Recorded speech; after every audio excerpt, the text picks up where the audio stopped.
Hepiniz hoş geldiniz arkadaşlar. Ben Batuhan. Bugün sizlerle Raşit Necmettinov'la Efim Geller arasında 1954 yılında oynanan bir oyunu paylaşmak istiyorum. İsterseniz başlayalım.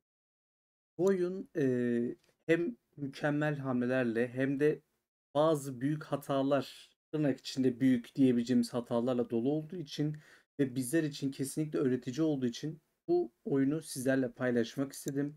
İsterseniz şimdi incelemeye başlayalım. Evet. Necmettinov, Efim Geller. Necmettinov beyazlarda, Efim Geller siyahlarda.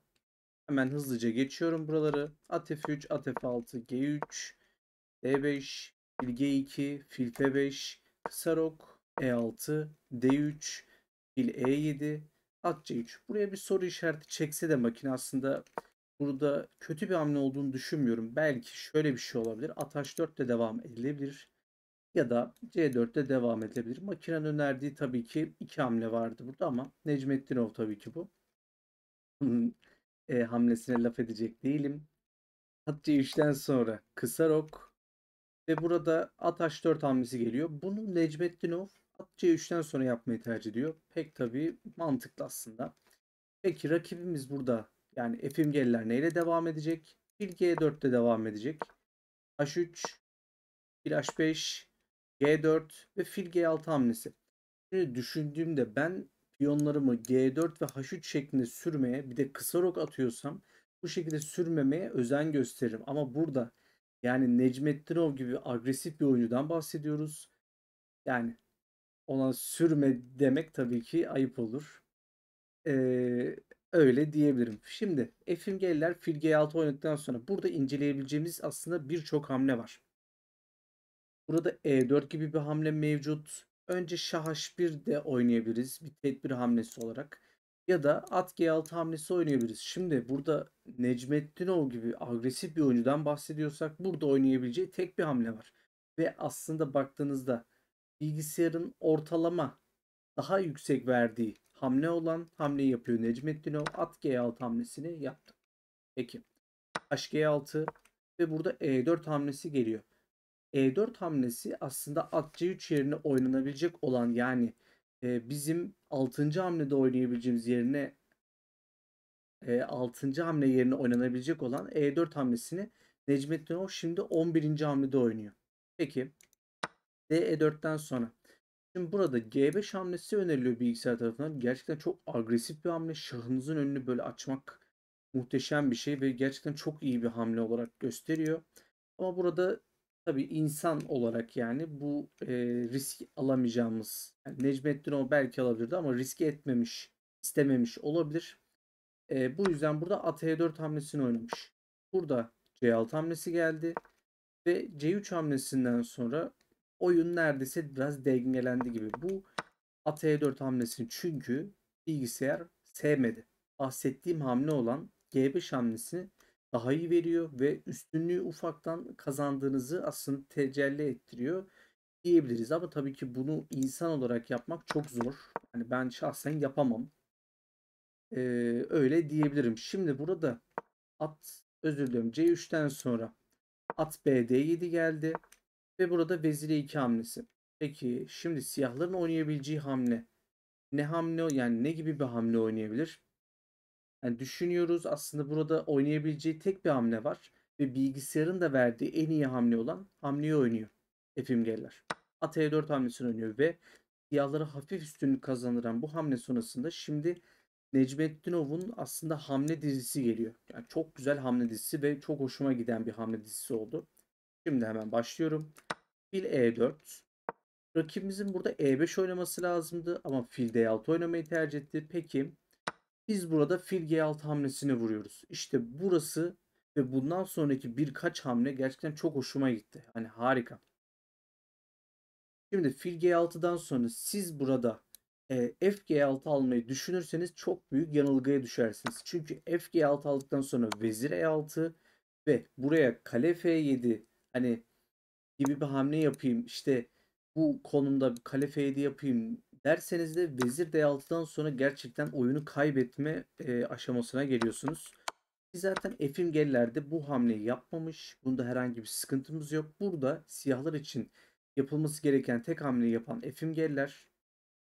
O hamleyi de hemen gösteriyorum. Vezir H4'üne karşı, Efimgelilerin bu hamlesine karşı Necmettinov Şah G2 hamlesi oynuyor ve bu hamlede gerçekten bilgisayar tarafından beğenilen bir hamle. Peki burada şimdi tekrar Efimgeliler makine tarafından en iyi hamle olarak verilen hamleyi yapabilmiş mi? Aslında hayır, yapamamış.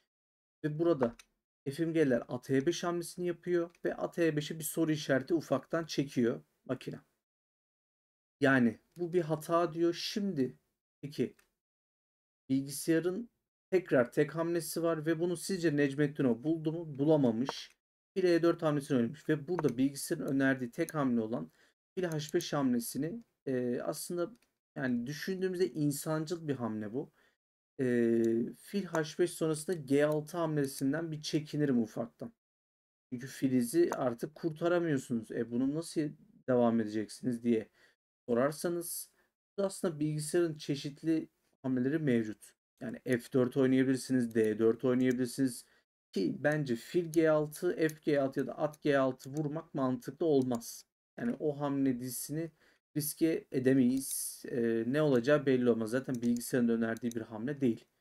Çünkü rakibimiz herhangi bir şey oynadığımızda mesela D4 oynadığımızda GH5 alırsa bu sefer biz şöyle bir hamle yaparsak yani tekrar GH5 alırsak G dikey açılıyor. Bizim şah kanadımız zayıf olsa da rakibimizin de şah kanadı zayıf. O yüzden zaten G6'da bir soru işareti çekti. O yüzden incelemiyorum burayı tam olarak. Peki fil E4'ten sonra F5 hamlesi gelmiş. Bu Efimgelilerin verdiği çok iyi bir yanıt bence. Oyunun dengede olmasını sağlayan bir hamle oldu. Fil F3, kale F6'dan sonra burada D4 hamlesi gelmiş. Şimdi burada biz ufaktan sorguladım aslında. D4 hamlesi doğru muydu? Çünkü burada bizim yapmamız gereken hamle olan ve gerçekten nasıl hala bu kadar iyi bir hamle oluyor anlayamadığım G5 hamlesini hala çok iyi bir hamle olarak gösteriyor. Belki de mantık erdiremediğimiz hamleler en doğru hamle olabiliyor. İşte satrancı da bu yüzden çok seviyoruz. Peki G5 hamlesi olabilir dedik. Fil D2 hamlesini bilgisayar öneriyor. Fil D2 yapsak ne olur diye düşündüğümüzde bu sefer FG4 hamlesiyle karşılaşıyoruz gibi birçok varyant mevcut aslında. Peki D4'ten devam edelim o zaman. D4 hamlesinden sonra at G4, kale H1, kale H1 de gerçekten güzel düşünülmüş bir hamle. At H6, şah F1'den sonra şimdi bahsettiğim olay olan G dikeyinde bir şeyler elde etme, bir şeyler yapabilme nasıl diyelim imkanına sahip olabilme şeyine sahip oluyoruz. Şimdi burada önce bir H3 piyonunu nasıl koruyacağımızı düşünmeye çalışmalıyız belki. Ondan sonra burada rakibimiz ne konum yani konumu ne durumda ona bakmalıyız. Çünkü şu anda bilgisayarın verdiği konuma göre siyahlar üstün. Peki ne yapalım yani maçı mı terk edelim derseniz hayır maçı terk etmeyin çünkü hala fırsatlarımız mevcut. Bunu da bu bahsettiğim fırsatları şimdi göstereceğim. Peki burada rakibimiz bizim şah F1 hamlemizden sonra ne oynuyor? At F7 hamlesini oynuyor ve en doğru hamleyi oynuyor. Fil E3, kale E8, kale AD1, kale D1'de diyelim direkt. F4, fil C1 ve E5 hamlesinden sonra ki E5 hamlesi de benim gerçekten sevdiğim bir hamle oldu. Burada Necmettinov D5 aldı ve kale E5'ten sonra vezir C4 hamlesi geliyor. Arkadaşlar şimdi burada dikkat etmeniz gereken bir husus var. Burada rakibimiz çok üstün bir konumda. Yani burada neredeyse Necmettinov kaybedecek konuma gelmiş vaziyette. Buradan bu oyunu nasıl çevirebiliriz? Nasıl devam edebiliriz diye düşünmemiz lazım. Peki bunu nasıl yapabiliriz? Şimdi rakibimizin hamlesine yönelik hareket edeceğiz aslında. Ki rakibimiz Efim Geller bu arada gerçekten beğendiğim bir oyuncu oldu. Onun maçlarını da belki inceleyebilirim. İncelememi isterseniz de yorumlar kısmında tabii ki belirtebilirsiniz. Fil C5 oynamış ve Fil C5 bilgisayarın verdiği en kuvvetli hamle. Fil C5'ten sonra bakıyorsunuz yaptığınız en doğru hamle. Ki zaten Necmettinov'un da yaptığı kale H2 hamlesinden bahsediyorum. yaptığı en doğru hamlede bile siyahlara 2.5 yani üstünlük veriyor. Gerçekten bu konudan nasıl kurtaracaksınız kendinizi diye düşünürken Necmettinov'dan bahsediyoruz. Bakınız seyrediniz şimdi nasıl hamleler geliyor. LH2 hamlesinden sonra B5 ve burada harika bir rakibimiz harika bir hamle yapıyor. Kale D8 oynuyoruz. Zaten açmazda olan atı bir de oradan baskılıyoruz. Şah çektik. Fil F8 oynadı. Rakibimiz muhteşem hala oynamaya devam ediyor. Gerçekten çok sevdim bu oyuncuyu. Fil F8'den sonra Vezir B3 ve Kale F E6. Şimdi burada bir durun. Kale F E6 hamlesi aslında bana göre oyunun gidişatını değiştiren büyük bir hamle. Büyük bir hata. Neden? Şimdi burada kale D1 oynadık. Kale G6 hamlesinden sonra rakibimiz burada aslında üstünlüğünü kaybetti ama ufak ufak yani bunun farkına varacak diye düşünüyorum. Kale D7'den sonra fil E7 ve fil E7 ile birlikte konumun üstünlüğü artık gidiyor. Şimdi şöyle bir sorun var. Necmettinov peki bunun farkında mı? Aslında şöyle bir şey var. Ee, Burada bilgisayarın önerdiği en kuvvetli hamle olan A4 hamlesi yerine önerdiği ikinci hamle olan fil D2 hamlesini yapmayı tercih ediyor Necmettinov. Pekala. Fil D2'den sonra 5 geldi ve burada A4 hamlesini sonradan yapıyor. Çünkü bunun bir amacı var. Piyon sürüşünü engellemek adına A5'ten sonra A4'ü sürmek bence de daha sağlıklı. Şimdi burada nasıl devam ediliyor? Ve A4 ile devam ediliyor. Şimdi bilgisayarın tekrar önerisine göre ki aslında e, siyahların biraz daha baskısını azaltabilmek adına vezir C4 oynamamız gerektiğini burada bilgisayar bize söylüyor. Tek tabi insanlık hali Necmettinov burada veziri A4 alarak devam etmiş. Kale EG5, kale EG5 bu arada çok müthiş bir hata yani kaçan hamle zaten diye burada belirtebiliriz. Vezir B3, kale G1, şah E2, vezir F6 ve kale D4 hamlesi aslında Necmettinov'un yapabileceği son büyük hatalardan biri. C5 ve tekrar vezir B8 gibi bir hamle yanlış olsa da burada rakibimiz şah H7 gibi bir hamle oynayarak aslında Necmettinov'un hatasını değerlendiremiyor. Peki son olarak burada devam edelim. Burada şah H7 yerine rakibimiz ne oynamalıydı? Burada rakibimiz fil F8 ya da fil D8 oynayabilirdi. Ama zannediyorum ki tam bilmesem de süre sıkışmasına giren rakibimiz tahmin ediyorum. Çünkü bu kadar oyun ortasında muhteşem hamleler oynayan bir rakibimizin böyle bir hata yüzünden kaybedeceğini görmek gerçekten üzücü. H7 oynadıktan sonra ipin ucu gelmeye başlıyor zaten. Hamle dizisine başlıyoruz. Kale F4, vezir A6, C4, fil D6 aslında çok önemli değil burada. Çünkü artık biz üstünlüğü elimize aldık. Necmettinov hani düşünün 10-15 hamle önce kayıp konumda olan adam şu anda muhteşem bir şekilde üstünlüğü eline aldı. Kale H4, at H6, vezir E8 hamlesine gerçekten bayıldım bu arada. Muhteşem bir hamle. Bitirici, kesinlikle bitirici bir hamle. Neden? İzleyelim hemen. Vezir A7, fil E4, vezir E7, vezir E7 ve fil E7 sonrasında burada Necmettinov kale G4 geliyor ve burada rakibimiz terk ediyor. Peki neden terk ediyor? Yani niye? Deli mi bu adam? Daha hala kaleler vesaire mevcut. Şöyle devam ediyor. Diyelim ki yani rakibimizin hesapladığı, Efimgelilerin hesapladığı hamleyi tahminen olarak söylüyorum.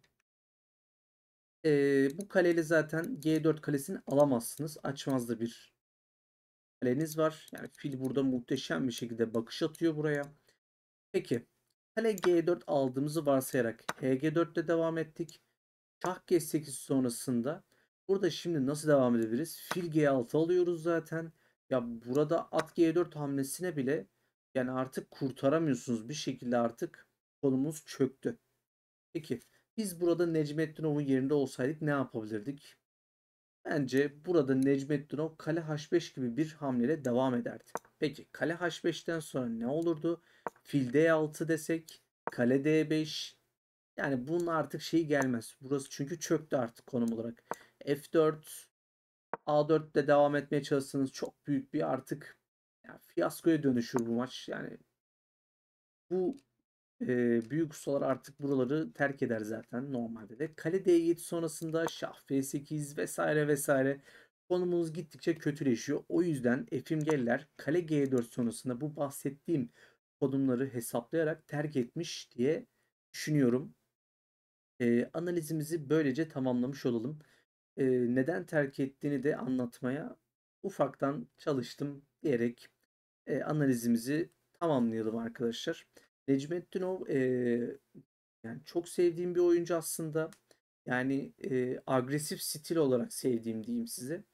Bir oyuncu yani agresif anlamda seviyorum ama işte benim oynayamadığım, benim yapamadığım tarzda oynayan bir oyuncu olduğu için daha da böyle bir maçları enteresan geliyor diyerek videoyu kapatalım arkadaşlar.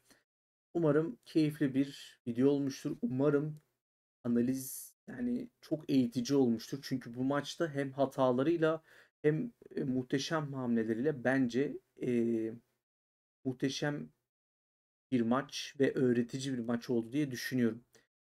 Evet, videoyu beğenseniz like tuşuna basabilirsiniz. Necmettinov'un bu maçı hakkındaki düşüncelerinizi ve Necmettinov hakkında daha fazla maç gelmesini isterseniz yani ya da Efimgeliler de olabilir bu arada. Efimgelilerin maç yani bu hamlesini çok sevdim. Bazı hamlelerini çok sevdim. Onun hakkında da video gelmesini isterseniz yorumlar kısmında belirtebilirsiniz arkadaşlar. Ve de içeriklerimden memnunsanız abone olup bildirimleri açabilirsiniz arkadaşlar diyerek videoyu kapatmak istiyorum. Kendinize iyi bakın. Sağlıcakla kalın.